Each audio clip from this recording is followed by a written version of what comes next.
हैं। पूरे भारत में बड़े हर्षोल्लास के साथ मनाया गया रानी दुर्गावती का जन्म दिवस। रानी दुर्गावती का जन्म 1524 ईस्वी में हुआ था। उनका राज्य गोंडवाना में था।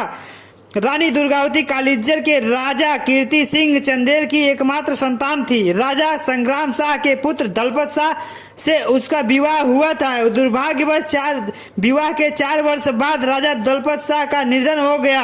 उस समय दुर्गावती का पुत्र नारायण 3 वर्ष का था। अतः रानी दुर्गावती ने स्वयं ही गढ़मांडला का शासक संभाल लिया। वर्तमान जबलपुर उनके राज्य का मुख्य केंद्र था। दुर्गावती बड़ी वीर थी। उसे कभी पता चल जाता था कि अमुक स्थान पर शेर दिखाई दिया तो वह स्वयं शस्त्र उठा तुरंत शेर का शिकार करने चल देती थी और जब तक उसे मार नहीं लेती पानी भी नहीं पीती थी। दुर्गावती के वीरतापूर्ण चरित्र को भारतीय इतिहास से इसीलिए काटकर रखा गया क्योंकि उन्होंने मुस्लिम शासकों के विरुद्ध कड़ा संघर्ष किया था और उनको अनेकों बार पराजित की थी। अकबर के कड़ा मानिकपुर के सूबेदार ख्वाजा अब्दुल मजीद खान ने रानी दुर्गावती के विरुद्ध अकबर को उस्काया था। अकबर अन्य राजपूत घरानों की विधवाओं की तरह दुर्गावती को भी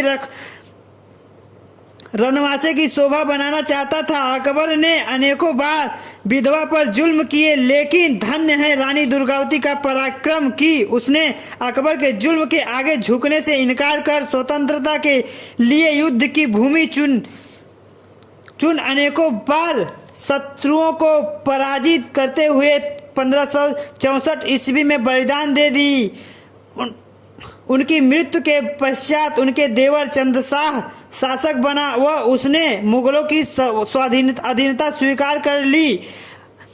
वीरांगना महारानी दुर्गावती साक्षात दुर्गा थी। महारानी ने 16 वर्षों तक राज्य संभाला। इस दौरान उन्होंने अनेकों मंदिर, मठ, कुएं, बावड़ी तथा धर्मशालाएं बनवाई।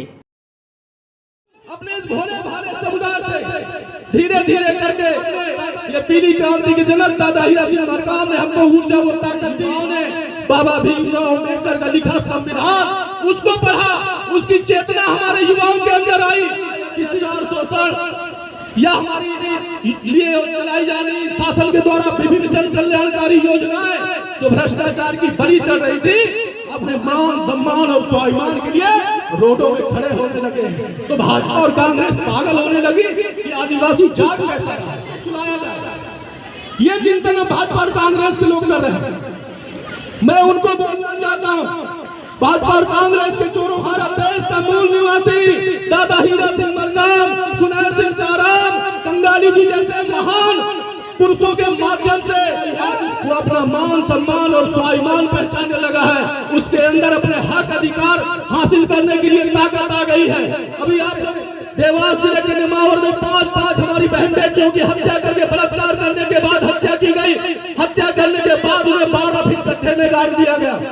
लाखों की संख्या में ये भारत देश का प्रथम संचालन करता मूल निवासी आदिवासी लाखों की संख्या में अपने मान सम्मान स्वाभिमान की लड़ाई के लिए नेमावर की धरती में पहुंच गया।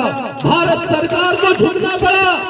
युवाओं के अंदर, इस भोले भाले समाज के अंदर अंतिम पंक्ति में खड़ा जो भारत देश का प्रथम मान सम्मान और स्वाभिमान की लड़ाई के लिए पूरी ताकत से आ गया। अगर खबर अच्छी लगी हो तो चैनल पे बने रहने के लिए सब्सक्राइब व शेयर लाइक करें। मिलते हैं नई खबर में, तब तक के लिए मुझे इजाजत दीजिए। जय हिंद, जय भारत।